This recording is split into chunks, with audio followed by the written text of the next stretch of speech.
எல்லாருக்கும் வணக்கம்.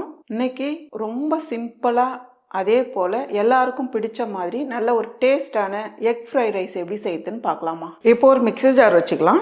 100 கிராம் அளவுக்கு பூண்டு தோல் எடுத்து வச்சிருக்கேன். இதை சேர்த்துடலாம். கூடவே கறிவேப்பிலை கொஞ்சமா, ஒரு 1.5 டேபிள் ஸ்பூன் அளவுக்கு நான் காஷ்மீர் மிளகாய் தூள் எடுத்துருக்கேன். உங்ககிட்ட காஷ்மீர் மிளகாய் தூள் இல்லைன்னா நீங்கள் சாதாரண மிளகாய் தூள் எடுத்துக்கலாம்.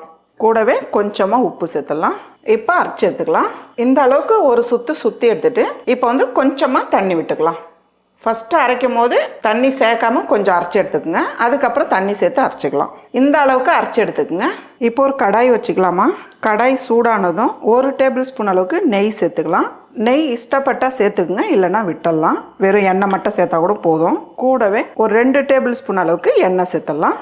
எண்ணெய் ஓரளவுக்கு சூடானதுக்கப்புறம் நம்ம அரைச்சி வச்சுருக்க பேஸ்ட்டு இதை சேர்த்துடலாம். கொஞ்சமாக தண்ணி சேர்த்து கழுவி சேர்த்துக்கலாம். ஒரு 1/4 கப் அளவுக்கு தண்ணி சேர்த்து கழுவி சேர்த்துக்கலாம்.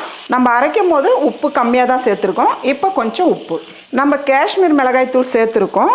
அது காரம் ரொம்ப கம்மியாக தான் இருக்கும். உங்களுக்கு காரம் தேவைப்பட்டால் ஒரு 1/2 டீஸ்பூன் அளவுக்கு வெறும் மிளகாய் தூள் சேர்த்துக்கலாம். சேர்த்து நல்லா கலந்து விடுங்க. நல்லா ஒரு 5 நிமிஷத்துக்கு கலந்து விடுங்க. இந்த அளவுக்கு நல்லா கலந்து விட்டுட்டு அடுப்பு தீ குறைச்சி வச்சு ஒரு 3 நிமிஷத்துக்கு மூடி வைங்க.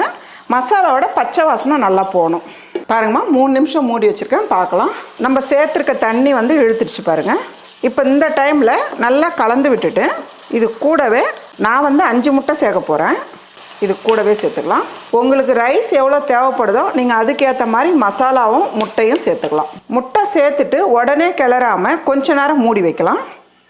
பாருங்கம்மா, முட்டை சேர்த்து கொஞ்ச நேரம் மூடி வச்சுருக்கோம். கொஞ்ச நேரம்னா ஒரு நிமிஷத்துக்கு.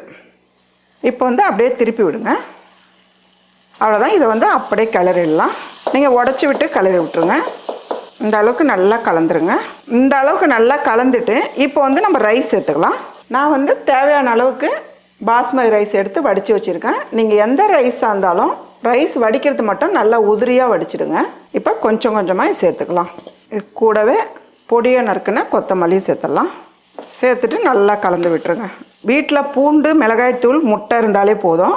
ஒரு சாதம் வடிச்சிட்டு டக்குன்னு இந்த ரைஸு கிளறிடலாம். சாப்பிட்றதுக்கு டேஸ்ட்டாகவும் இருக்கும், அதே போல் ரொம்ப ஈஸியாகவும் இருக்கும். அவ்வளோதாம்மா, நல்ல டேஸ்டான ரொம்ப ஈஸியான கார்லிக் எக் ரைஸ் ரெடி.